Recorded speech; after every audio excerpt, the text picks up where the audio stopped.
Hello friends, आपका अपना channel easy with Subhash sir में स्वागत है। आज हम आप लोगों को बताने वाले हैं कि मैट्रिक 2023 में आने वाले कुछ मैथ के क्वेश्चन जो कि वेरी इंपॉर्टेंट है। और आप लोग देखिए, सबसे पहला चैप्टर वास्तविक संख्याएं। इसमें से कौन कौन से क्वेश्चन आपके एग्जाम में आ सकते हैं। सबसे पूछेगा कि परिमेय और अपरिमेय, ऐसे दे देगा और पूछेगा ऐसे दे देगा या ऐसे करके दे देगा या ऐसे करके दे देगा। तो ये तो अपरिमेय हो गया और ये परिमेय हो गया, क्योंकि जो संख्या रूट से बाहर ना निकले वो अपरिमेय कहलाता है और जो रूट से बाहर निकल जाए वो परिमेय कहलाता है। एक और भी क्वेश्चन इसी में पूछ देगा ऐसे, तो ये परिमेय कहलाता है। लेकिन इसी तरह का एक और पूछ देगा, ऐसे दिया रहेगा तो ये अपरिमेय कहलाता है, अपरिमेय। तो देख लीजिए, परिमेय और अपरिमेय ये भी पॉइंट में है और ये भी पॉइंट में है, यानी दशमलव में है, ये भी दशमलव में है, लेकिन दोनों में अंतर है। इसमें फिक्स है कि 4 बार बार आ रहा है, रेकरिंग इसके ऊपर है ना, तो 4 बार बार आ रहा है। इसमें पता नहीं कौन सी संख्या अगली बार आएगी, निश्चित नहीं है। और इसमें क्या है कि ये तो परिमेय है लेकिन ये अपरिमेय है, तो दोनों को जब परिमेय और अपरिमेय को प्लस करेंगे तो अपरिमेय ही होता है। तो ये दोनों क्वेश्चन आप सॉल्व करिए, 1 नंबर में आएगा। उसके बाद आ रहा है कि 1.23 के ऊपर रेकरिंग है को पी वाई क्यू के रूप में व्यक्त कीजिए। तो इसको व्यक्त करने के लिए 1 नंबर में भी आएगा और 2 नंबर में भी आएगा। 1 नंबर में जब आएगा तो इसको क्या करना है कि टोटल को बिना डेसिमल का लिख देना है, और इसमें रेकरिंग 1 के ऊपर है तो रेकरिंग वाले को छोड़ के बाकी जो बच गया उसको लिख देना है। और बाई में डेसिमल के इस साइड में देखना है कि किस अंक पे, यानी कितने अंक पे रेकरिंग है। तो 1 अंक पे है तो 1 9 लिख देना है, और कितने अंक पे रेकरिंग नहीं है तो 1 पे रेकरिंग नहीं है तो उतना 0 लगा देना है। उसके बाद ये हो गया 111 और ये 90। ये तो कटेगा नहीं, हाँ कट जाएगा, 3 से कटेगा और ये 3 से कट जाएगा।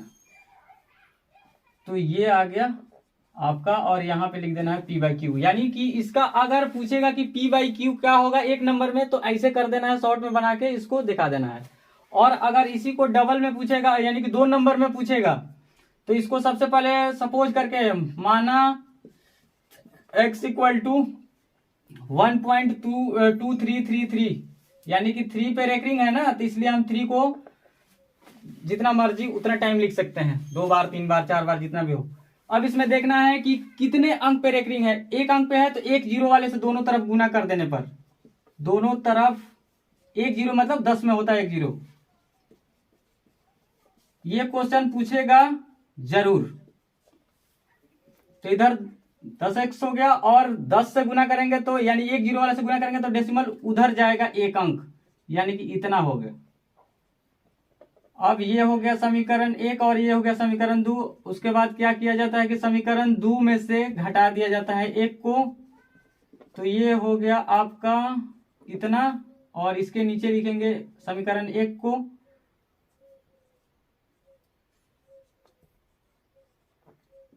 ये 3 को हम अपनी मर्जी से आगे पीछे कर सकते हैं, यानी बढ़ा सकते हैं और घटा सकते हैं, इसमें कोई दिक्कत नहीं है। ये हो गया 9x और ये 0, ये 0, ये 1 हो गया और ये हो गया 11। अब डेसिमल के बाद जो 0 रहता है उसका वैल्यू नहीं रहता है, यानी ये इसका वैल्यू नहीं रहता है, इसको हम ऐसे लिख सकते हैं। और x इक्वल टू 11.1/9। और डेसिमल हटाने का तरीका आपको पता है कि डेसिमल हटा तो 1, और डेसिमल के बाद जितने भी डिजिट रहता है उतना 0 हो जाता है, यानी कि 111/90। और इसको भी कटा के आएगा इतना, क्योंकि क्वेश्चन सेम है, तरीका केवल अलग है। और ये हो गया आपका पी वाई क्यू। तो ये 2 नंबर में आएगा और 1 नंबर में आएगा, तो ऐसे शॉर्ट में आप बना लीजिएगा, इतना बनाने की आपको जरूरत नहीं क्योंकि टाइम लगेगा उसमें। अब क्या एक क्वेश्चन है कि यूक्लिड विभाजन एल्गोरिथम से HCF ज्ञात करें। ये भी पूछेगा, ये मस्ट, मतलब ये जरूरी है कि पूछेगा ही पूछेगा। तो इसको हम बता रहे हैं, जिसे मान लीजिए कि कोई हम क्वेश्चन ले रहे हैं, एक मान लीजिए कि हम ले रहे हैं 12 और 166, यानी 166 का HCF ज्ञात करें, ऐसे क्वेश्चन दे देगा। यानी 2 संख्या दिया रहेगा, उसका HCF पूछेगा यूक्लिड विभाजन से। तो यूक्लिड विभाजन एल्गोरिथम यहाँ पे हम लिखेंगे कि यूक्लिड विभाजन एल्गोरिथम से। अब उसके बाद क्या किया जाता है, जो सबसे बड़ा होता है उसको हम यहां पे लिख देंगे और सबसे छोटा वाला को इस साइड लिखेंगे, यानी कि ये वाला फार्मूला इस वाले फार्मूला पे बनता है P बराबर GX, या उस पे तो बहुत हो गया, P बराबर या सॉरी A बराबर, हम मान ले A बराबर B और Q और प्लस में R, ये वाली फार्मूला पे हो जाता है, जिसमें कि ये होता है PX और ये होता है GX, ये होता है QX और ये RX, जो भी है। तो अब इसमें क्या किया जाता है, इससे इसमें डिवाइड किया जाता है, जितना भागफल आता है यहाँ पे लिख दिया जाता है। तो इसमें हम डिवाइड करेंगे तो कितना आएगा,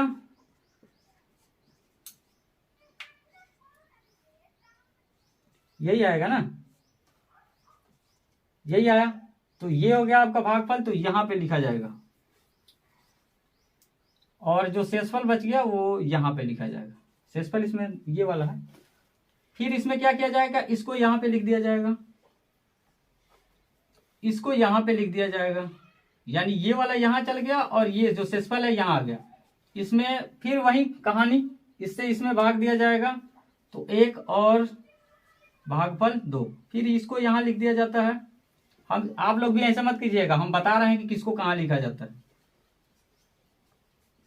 जब तक शेषफल 0 ना आए तब तक आपको यही प्रोसेस करते रहना है। हमारा शेषफल तो 0 आ गया, अब 0 आ गया तो देखा जाएगा कि किससे हम भाग दिए हैं, तो इससे हम भाग दिए हैं, तो शेषफल हमारा 0 आया, यानी HCF बराबर हो गया 2। तो ये आपका ऐसा आएगा। चलो अब आप लोग देखिए कि अब इसमें एक क्वेश्चन आएगा और पूछेगा कि दशमलव प्रसार शांत है या अशांत, ऐसा क्वेश्चन दे देगा। बताइए कि इसका दशमलव प्रसार क्या है, ऐसा क्वेश्चन दे देगा। मान लीजिए कि ऐसा दे देगा, और मान लीजिए कि ऐसा दे देगा, कुछ भी दे सकता है, उससे कोई दिक्कत नहीं है। तो हम इसमें क्या करेंगे कि हर का गुणनखंड कर देंगे, हर का गुणनखंड, जैसे इसका बता दे रहे हैं, हम इसका बता दे रहे हैं। तो ये तो हो गया, हर का गुणनखंड करेंगे, 2 दूनी 4, 4 5 20 हो गया। तो ये आ गया आपका ऐसे। तो इसमें क्या क्या देखा जाता है कि अगर उसके हर के गुणनखंड में 2 लगा रहे, या तो पूरा 2 या पूरा 5, यानी बहुत से 5 हो, बहुत से 2 हो। इसमें केवल 2 देखा जाता है कि केवल 2 हो तब, केवल 5 हो तब, या 2 और 5 मिला के हो तब, यानी इस प्रोसेस में ही शांत होता है, बाकी सब में अशांत। अन्य में क्या होता है, अशांत। जैसे अशांत कब हो गया, जैसे मान लीजिए 2 है, एगो 5 है, एगो 3 आ गया, तो हाई 2 इसके चलते तो शांत हो गया, लेकिन इसके चलते भाई अशांत हो गया। समझ में आया? तो ये क्या होगा, शांत होगा। तो इसको आपको बता देना है कि शांत है कि अशांत है। अब एक आएगा क्वेश्चन कि अभाज्य गुणनफल के घातों के रूप में लिखिए। जैसे मान लीजिए कि कोई क्वेश्चन दे दिया, जैसे मान लीजिए कि ये दे दिया, अब इसको बोलेगा कि अभाज्य गुणनखंड के घातों के गुणनफल के रूप में लिखिए। तो इसका सीधा सीधा आप अभाज्य गुणनखंड कीजिएगा, ये 2 है,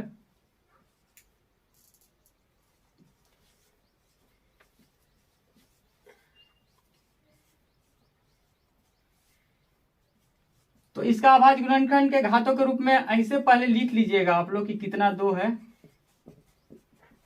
तो 1 2 3 4 5, इसके पावर में 5, 5 एक ठो है और 7 एक ठो है, ऐसे लिख सकते हैं। बहुत लोग ऐसे 1 लगा देते हैं, उससे कोई मतलब नहीं है, ऐसा नहीं भी लगाइएगा। तो ये हो गया आपका अभाज्य गुणनफल के घातों के रूप में लिखना। इसी में क्वेश्चन ये तो सिंगल है, बहुत में दे देता है कि जैसे 65 गुना 14, तो इसका गुणनखंड अलग से लिख लीजिएगा, ये वाला गुना लिख लीजिएगा और इसका गुणनखंड करके अलग से लिख लीजिएगा। उसके बाद टोटल में देखिएगा 2 कितना है, 3 कितना है, 5 कितना है, जो भी संख्या होगा उसको पावर में लिख देना है। तो ये क्वेश्चन आपका बनता है। उसके बाद एक क्वेश्चन बनता है पहली संख्या गुना दूसरी संख्या बराबर लघुत्तम गुना महत्तम। ये भी क्वेश्चन इंपोर्टेंट है। तो आपको इसमें क्या करना है कि 2 ठो संख्या दिया रहेगा। जैसे मान लीजिए कि अभी हम एक क्वेश्चन बनाए, उसमें दिया हुआ था 16 और 12 और 166। मान लीजिए सेम क्वेश्चन हम इसी में बता दे रहे हैं कि इसका बोलेगा कि आप लघुत्तम और महत्तम ज्ञात कीजिए। तो सबसे पहले आप लघुत्तम और महत्तम ज्ञात कीजिए, कर लीजिएगा, और ये फॉर्मूला लिखिएगा और उसमें रख दीजिएगा। तो ऐसा पूछेगा, तो अगर नहीं पूछेगा तो ऐसा करेगा कि ये 4 ठो है ना, तो 4 ठो में 3 ठो दे देगा। अब इसका महत्तम दे देगा कुछ, मान लीजिए कि महत्तम 12 ही दे दिया, यानी कि HCF दे दिया। HCF इसका मान लो कि 12 होगा, इसका HCF कितना होगा? 12 होगा। तो 12 से कट जाएगा ना, ये 12 नहीं होगा, शायद 2 आएगा, HCF 2 आएगा। तो 2 महत्तम हमारा आ गया। अब पूछेगा कि 3 ठो हमको है, पहली संख्या दूसरी संख्या, जो क्वेश्चन है ना वही है पहली संख्या और दूसरी संख्या, और इधर 1 ठो दिया रहेगा, या तो लघुत्तम दिया रहेगा या तो महत्तम में से कोई 1 ठो दिया रहेगा। अब इसको पूछेगा कि महत्तम दिया रहेगा तो पूछेगा कि लघुत्तम निकालिए, लघुत्तम दिया रहेगा तो पूछेगा कि महत्तम निकालिए। तो हमको सिंपल से ये फार्मूला हमको लिख देना है। क्या लिखना है कि पहली संख्या गुना दूसरी संख्या बराबर लघुत्तम गुना महत्तम, यानी कि इंग्लिश में आपको HCF और LCM भी लिख देना है, उससे कोई दिक्कत नहीं है। ये यहां पे लिखना है, ये यहां पे लिखना है, और ये यहां पे लिखना है। सॉरी, ये तो लघुत्तम हमको दिया नहीं है, तो यहां पे लिखना है, महत्तम हमको पता है। अब ये क्या करना है, इधर भेज देना है। तो यहां पे आ गया और इधर बच गया लघुत्तम, और 2 भाग में आ गया, 2 छक्के 12। अब इससे 6 से गुना कर देंगे, तो 6 6 36 और 96 और 3 99, ये आपका आ गया लघुत्तम। तो अगर लघुत्तम दिया रहे तो महत्तम, और महत्तम दिया रहे तो लघुत्तम याद कर सकते हैं। कभी कभी क्या कहता है कि ये 2 संख्या ना दे के एक बार क्या करेगा कि आपको लघुत्तम दे देगा, जैसे मान लीजिए कि 4, महत्तम दे दिया 16, और 2 संख्याओं का गुणनफल भी दे दिया आपका, जैसे मान लीजिए कि 64 दे दिया। संख्याओं का गुणनफल, संख्याओं का गुणनफल, तो इसमें क्या करना है, ये दोनों के बदले में इसको रख देना है। 64 जो संख्याओं का गुणनफल दिया हुआ है ना, ये दोनों के बदले में इसको 64 को यहां पे रख देंगे। उसके बाद सॉरी, इसमें से 1 तो गायब रहेगा, गायब रहेगा एक तो, लघुत्तम निकालने के लिए बोल रहा है। अब यहाँ पे हम महत्तम दिया हुआ है, यहाँ पे सॉरी, यहाँ पे हम 4 रखेंगे, इसको गायब कर देना है, क्योंकि लघुत्तम हमेशा बड़ा रहता है और महत्तम हमेशा छोटा रहता है। तो इसको मान लीजिए इसमें से कोई एक दे देगा, तो बाकी फॉर्मूला इसी तरह से होगा, केवल इसके बदले में ये इसको लिख देना है। बाकी जो ये वाला प्रोसेस आपको समझाया ना, इसी पे हमको फॉलो कर देना है। उसके बाद एक संख्या आएगा, अपरिमेय संख्या है, सिद्ध कीजिए। तो अपरिमेय संख्या है सिद्ध करने के लिए हम आपको यहीं पे समझा दे रहे हैं। जैसे मान लीजिए कि बोल देगा कि 2 + में √3 एक अपरिमेय संख्या है, सिद्ध कीजिए। तो ध्यान दीजिए, ये वाला क्वेश्चन बहुत बार पूछता है। तो इसमें हम क्या लिखेंगे कि इसके विपरीत हम मान लेते हैं कि 2 + में √3 एक परिमेय संख्या है, एक परिमेय संख्या है। हो गया। अब इस यहां पे लिखेंगे जहां A तथा B पूर्णांक है। A तथा B क्या है? पूर्णांक है, जिसमें एक के अतिरिक्त कोई उभयनिष्ठ गुणनखंड नहीं है, उतना लिख देना है। उसके बाद क्या करना है, इसको A/B लिखना है और ये क्वेश्चन सेम टू सेम लिख देना है। उसके बाद मान लीजिए कि 2 को इधर ला देना है, A/B -2 और इधर हो गया √3। अब यहाँ पे हम क्या करेंगे कि हम जानते हैं कि 2 पूर्णांक है, ये तो हमको पता है कि 2 पूर्णांक है, लेकिन यहाँ हम क्या लिखे हैं कि A और B भी पूर्णांक है। तो सब ये पूर्णांक है, ये पूर्णांक है और ये पूर्णांक है, तो ये भी परिमेय होगा। तो ये परिमेय होगा तो ये भी परिमेय होगा, यानी कि लिखेंगे कि 2A तथा B पूर्णांक है। तो A/B -2 परिमेय होगा।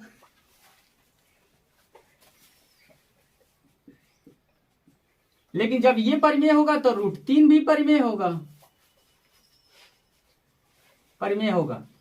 लेकिन अब यहां पे हमारा क्या होता है कि हम यहां पे गलत मान के चले हैं, शुरू में ही इसको मान के चले हैं कि ये परिमेय है, तो परिमेय होगा। लेकिन ये हमारी यहां पे अब लिखना है कि लेकिन यह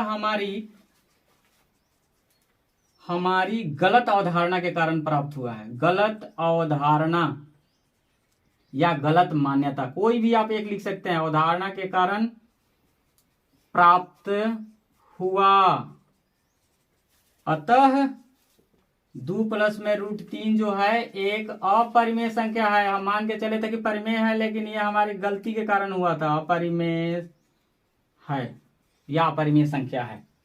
तो ये सिद्ध हो गया। देखिए आप लोगों को सेकंड चैप्टर बहुपद, बहुपद से कौन कौन से क्वेश्चन आ सकते हैं आपके, बहुपद है कि नहीं इसको बताना है। दे देगा कुछ, जैसे ऐसा दे देगा, ऐसा दे देगा और पूछेगा कि बहुपद है कि नहीं। तो बहुपद उसको बोलते हैं जिसका पावर एक पूर्णांक में हो, यानी कि एक पूर्ण अंक में उसका पावर हो, जो कि ऋणात्मक में नहीं हो, धनात्मक में हो। जैसे इसका पावर धनात्मक में है, इसका पावर धनात्मक में है, लेकिन इसका पावर अगर करेंगे ना तो ये ऋणात्मक पावर हो जाएगा, तो ये नहीं हो सकता है। ये होगा, इसका पावर करेंगे तो ये ऋणात्मक हो सकता है, तो ये तो ठीक है, लेकिन इसका ऋणात्मक हो सकता है। समझ में आया कुछ?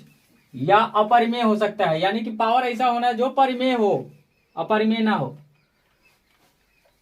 तो इसको हम रूट में रहेगा तो भी हम ये बहुपद नहीं है, और ऐसा रहेगा जैसे 1/x, तो 1/x को जब पावर में करिएगा ना तो ऐसे पावर माइनस में आ जाएगा, तो ये नहीं होगा। तो ये हो सकता है, ये हो सकता है, ये नहीं हो सकता है, ये नहीं हो सकता है कि ये बहुपद है, बहुपद है, बहुपद नहीं है, बहुपद नहीं है। समझ में आया? तो ऐसे आपको बताना है। एक आता है कि 1 नंबर में आएगा ये द्विघात, रैखिक, द्विघात और त्रिघात। तो आपको एक इक्वेशन दे देगा और पूछेगा कि ये द्विघात है या रैखिक है, ये क्या है।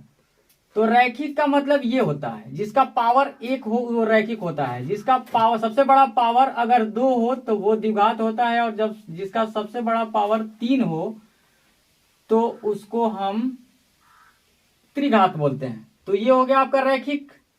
देख लीजिए रैखिक कैसे पहचान होता है, पावर सबसे बड़ा पावर 1, इसमें सबसे बड़ा पावर 2 है तो ये हो गया द्विघात, और इसमें सबसे बड़ा पावर 3 है तो ये हो गया त्रिघात। अब साथ ही साथ इसमें से एक और भी क्वेश्चन आता है कि रैखिक बहुपद का मूल कितना होता है, यानी कि उसका आंसर निकालने पर कितने आंसर आएंगे। तो इसका आंसर 1 आता है, इसका आंसर 2 आता है और इसका आंसर 3 आता है। यानी कि जैसा पावर के हिसाब से आप समझ, सबसे बड़ा पावर 1 है तो इसका आंसर भी 1 आएगा, इसमें सबसे बड़ा पावर 2 है तो द्विघात हो जाएगा तो इसका आंसर भी 2 आएगा, इसका सबसे बड़ा पावर 3 है तो त्रिघात है तो आंसर भी 3 ही आएगा। यानी कि इसमें आएगा केवल जो भी है अल्फा आएगा, इसमें अल्फा बीटा दोनों आएगा, इसमें अल्फा बीटा गामा तीनों आएगा। तो इस तरीका का क्वेश्चन पूछ लेता है, और इसमें 2 टाइप का पूछता है, एक हल पूछेगा और एक पूछेगा कि किस टाइप का है, या क्या है, रैखिक है, द्विघात है, त्रिघात है। समझ में आया? तो इस टाइप का पूछ देगा। अब पूछता है तीसरा कि ये दे देगा आपका बहुपद, और पूछेगा कि इसका गुणनखंड कीजिए। जैसे एक बहुपद दे दिया है, ऐसा दे दिया, अभी इसका कहेगा कि गुणनखंड कीजिए। तो इसमें क्या होता है कि शुरू के अंक और अंत के अंक में गुना कर देते हैं। इसमें 1 लगा है, कुछ नहीं दिख रहा है कि कौन सा अंक है, तो 1 है, और यहाँ पे 8 है, तो 1 और 8 में गुना करेंगे तो 8 हो गया। अब 8 का गुणनखंड कर देंगे तो 8 का गुणनखंड क्या होता है, 1 गुना 8 ये भी होता है, और 1 4 गुना 2 होता है, और तो हमको नहीं दिख रहा है कुछ। तो इसमें से देखा जाएगा किसको हम प्लस या माइनस करने पे ये वाला आएगा। तो ये तो नहीं होगा, प्लस करेंगे तो भी नहीं आएगा, माइनस करेंगे तो भी नहीं आएगा, ये वाला हो सकता है माइनस करने पर। तो ये वाला सेम टू सेम लिखा जाता है, ये चिन्ह भी सेम टू सेम लिखा जाता है, ये वाला सेम टू सेम लिखा जाता है। बाकी केवल इसके बदले में हमको लिख देना है 4 और 2, यानी कि 4x और 2x। यहाँ पे चिन्ह हम अपना मर्जी से रखते हैं, तो इसको देखते हुए रखना है, यानी कि जो भी मन में आया सो भी न रख देता है। तो इसमें क्या, इसमें और इसमें माइनस करने पे 2 आएगा। तो माइनस कब होता है, जब चिन्ह अलग अलग रहे तब। इसमें माइनस है तो इसमें प्लस कर देंगे, क्योंकि अलग अलग चिन्ह रहेगा तभी माइनस होगा। अब इसमें क्या किया जाता है, ये दोनों में कॉमन लेना सबको पता है, और इस दोनों में कॉमन, ये वाला और ये वाला एक में, और ये दोनों सेम है ना, इसके बदले में 1। अब यहां से 2 रास्ता, x प्लस में 2 इक्वल टू 0 और x माइनस 4 इक्वल टू 0, और x बराबर में 2 को भेजेंगे माइनस और इसको भेजेंगे तो प्लस। तो ये हमारा हो गया अल्फा और ये हो गया बीटा। तो ये क्वेश्चन आता है। उसके बाद आता है कि शून्यकों तथा गुणांकों के बीच संबंध की सत्यता की जांच कीजिए। ऐसा ही दे देगा और बोलेगा कि शून्यकों और गुणांकों के बीच सत्यता की जांच करना है। तो इसमें क्या करेंगे, सेम टू सेम यहां तक प्रोसेस लाएंगे। इसमें भी ऐसा क्वेश्चन पूछेगा तो पहले गुणनखंड करके हम अल्फा बीटा निकाल लेंगे।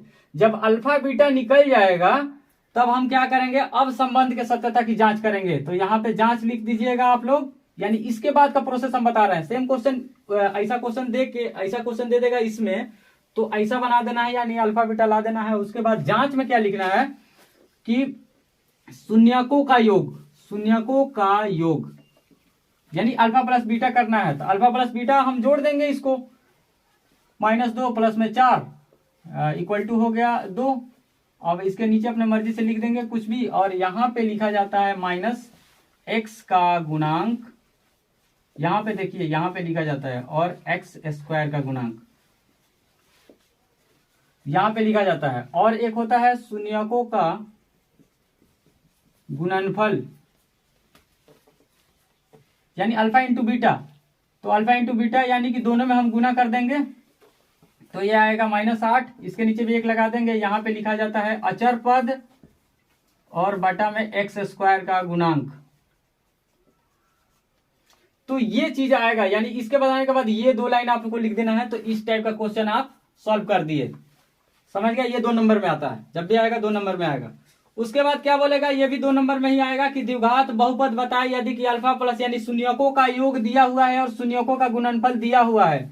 अगर शून्यकों का योग भी लिखा रहता है, कभी कभी ऐसा लिखा रहता है, कभी कभी हिंदी में लिखा रहता है शून्यकों का योग, शून्यकों का गुणनफल। तो आप शून्यकों का गुणनफल लिखा है तो सोचो कि अल्फा इंटू बीटा लिखा है। शून्यकों का योग लिखा बोल रहा है तो सोचो कि अल्फा प्लस बीटा लिखा हुआ है, यानी कि इसका वैल्यू दिया है, इसका वैल्यू दिया है। तो इसमें क्या होता है कि एक फॉर्मूला आता है कि लिखा जाएगा कि द्विघात बहुपद equal to x² minus alpha plus में बीटा, और होल के बाद x लिखना है इंटू में, और प्लस में अल्फा इंटू बीटा। और इसमें सेम टू सेम लिख देना है। अल्फा प्लस बीटा का वैल्यू हमको कहाँ पता है, अल्फा प्लस बीटा का वैल्यू ये है ना, ये शून्यकों का योग, ये वाला इसी में हम समझा दे रहे हैं। तो अच्छा, इसमें वाले में हमको समझाना है ना, चलिए। तो इसका वैल्यू है 4, यहाँ पे x, और यहाँ पे इसका वैल्यू है माइनस अल्फा इंटू बीटा का। तो ये प्लस है और इसका वैल्यू माइनस में है, तो प्लस और माइनस में माइनस हो जाएगा, और ये हो जाएगा 0 हो जाएगा, यानी कि ये हो गया ये वाला। हम इसमें ना समझा के इसमें नहीं समझाते क्योंकि दिया हुआ है, हम पहले से लिख के रखे हैं कि इस टाइप का दिया रहता है। तो इसका आंसर ऐसे होता है। ये वाला फॉर्मूला आप लोग रट जाइएगा। अगर ये फॉर्मूला नहीं याद है तो ये आप नहीं कर सकते हैं। उसके बाद क्या पूछता है, इस टाइप का क्वेश्चन आता है, इसी में ये दे देगा, एक द्विघात बहुपद दे देगा और पूछेगा कि 1/अल्फा और 1/बीटा का वैल्यू ज्ञात कीजिएगा। तो इसमें भी क्या करना है, ऐसा क्वेश्चन दे देगा तो पहले आपको इसमें ऐसा लिख देना है, या ऐसा नहीं लिखने का मन है तो एक इसका शॉर्ट भी आता है कि alpha plus beta equal to होता है -b/a, और अल्फा इंटू बीटा बराबर होता है c/a। तो हम फटाफट इसको लिख देंगे b/a। b/, कहाँ है, ये है b, और a का मान 1 है, तो ये फार्मूला का माइनस है और इसमें भी माइनस है, तो प्लस हो जाएगा +2/1, और अल्फा इंटू बीटा का वैल्यू है यानी कि c/a होता है, तो ये है c और ये है 1, तो इसका हो जाएगा -8/1। अब इसको हम सुधारते हैं, इसको बनाएंगे तो हो जाएगा अल्फा बीटा एलसीएम, और ये हो गया बीटा और ये हो गया अल्फा। तो सोचे कि बीटा प्लस अल्फा या अल्फा प्लस बीटा, बात एक ही है, यानी इसको अब ऐसे भी लिख सकते हैं। अब अल्फा प्लस बीटा का वैल्यू हमको पता है, ये है 2/1 का मतलब 1 का मतलब नहीं रहता है कुछ, और अल्फा इंटू बीटा का वैल्यू है -8, यहां से कट गया यानी कि -1/4 हो गया। समझ में आया। अब एक इसी तरह का पूछेगा इस टाइप का क्वेश्चन कि अल्फा माइनस बीटा का होल स्क्वायर ज्ञात कीजिए। तो अल्फा माइनस बीटा का तो आपको ये वाला कर देना है, ये वाला पहले से तैयारी रखना है। जब भी अल्फा प्लस बीटा और अल्फा इंटू बीटा हमको जरूरत पड़ेगा ही पड़ेगा इस टाइप के क्वेश्चन में, तो पहले से ही आपको ये इस क्वेश्चन के द्वारा इसको हम निकाल लेते हैं। और इसको हम क्या करना है, इसके बदले में हम क्या लिखेंगे, अल्फा प्लस बीटा का होल स्क्वायर और -4ab, क्योंकि इसका हम करेंगे तो प्लस में 2ab आएगा, और इसमें से जब घटाएंगे तो -2ab आएगा, जब इसके बराबर हो जाएगा वो, तो इसका भी वैल्यू वही होगा। अल्फा प्लस बीटा का वैल्यू है 2 पे स्क्वायर और माइनस में 4 इंटू अल्फा इंटू बीटा का मान ये है, क्योंकि हम इस पे बता रहे हैं, तो इसमें हो जाएगा 4 और प्लस में ये हो गया और ये हो गया। अब इसी टाइप का ये वाला क्वेश्चन आएगा, ये वाला देखिए, ये वाला क्वेश्चन आएगा तो a² + b² इक्वल टू, इसका भी फॉर्मूला आता है अल्फा प्लस बीटा का अल्फा² + बीटा² बराबर अल्फा प्लस बीटा का होल स्क्वायर, और क्या होता है, -2ab होता है। तो ये फार्मूला भी आप लोग रख लीजिएगा कि इसके नीचे ये फार्मूला है, इसका फार्मूला ये होता है, इसका फार्मूला ये होता है, और इसका तो कुछ नहीं होता है, यहाँ पे हम बता दें। तो अल्फा प्लस बीटा का वैल्यू हमको पता है, ये वाला 2 पे स्क्वायर और -2 इंटू अल्फा प्लस बीटा का मान ये हो गया, तो ये हो गया 4 और ये हो गया प्लस में 16 और ये हो गया 20। तो इस टाइप के क्वेश्चन आते हैं। अब एक क्वेश्चन आता है छोटा सा कि अल्फा प्लस बीटा ही पूछ देगा कि अल्फा प्लस बीटा, ये वाला क्वेश्चन दे देगा और पूछेगा कि अल्फा प्लस बीटा का वैल्यू क्या है। तो बस ये वाला फार्मूला आप रखिएगा और ये निकाल दीजिएगा, या पूछ लेगा कि अल्फा इंटू बीटा, 1 नंबर में पूछेगा इसको अल्फा इंटू बीटा का वैल्यू क्या है, तो अल्फा इंटू बीटा का वैल्यू ये फार्मूला लिखना और इस पे उसका वैल्यू पुट कर देना और ये हो गया आपका, यानी टिक मार देना, ये वाला निकाल के टिक मार देना। अब ये क्वेश्चन आपके एक्सरसाइज में नहीं है, ऑप्शनल में है, तो आपको ये वाला भी याद कर लेना है कि अल्फा प्लस बीटा प्लस में गामा इक्वल टू होता है माइनस b/a, और एक पूछेगा ये alpha into beta into gamma equal to होता है माइनस d/a। समझा? तो इसमें एक और भी होता है कि अल्फा इंटू बीटा प्लस में बीटा इंटू गामा प्लस में gamma into alpha equal to क्या होता है, तो वो होता है c/a। तो ये वाला बहुत कम पूछेगा, लेकिन ये वाला ज्यादातर पूछता है क्योंकि वो थोड़ा टिपिकल टाइप का है। तो ये वाला जरूर फार्मूला याद रख लीजिएगा, और उसमें क्या दिया रहता है, ऐसे दिया रहेगा, उसमें 4 पद दिए रहेंगे या 3 पद, लेकिन जो भी दिया रहेगा, लेकिन उसमें यानी कि त्रिघात होगा, त्रिघात का ये फार्मूला है, त्रिघात में ही यूज कीजिएगा, द्विघात में नहीं। द्विघात में ये वाला, ये जो फार्मूला है ना, द्विघात में यूज करना है जब अल्फा प्लस बीटा का है तो।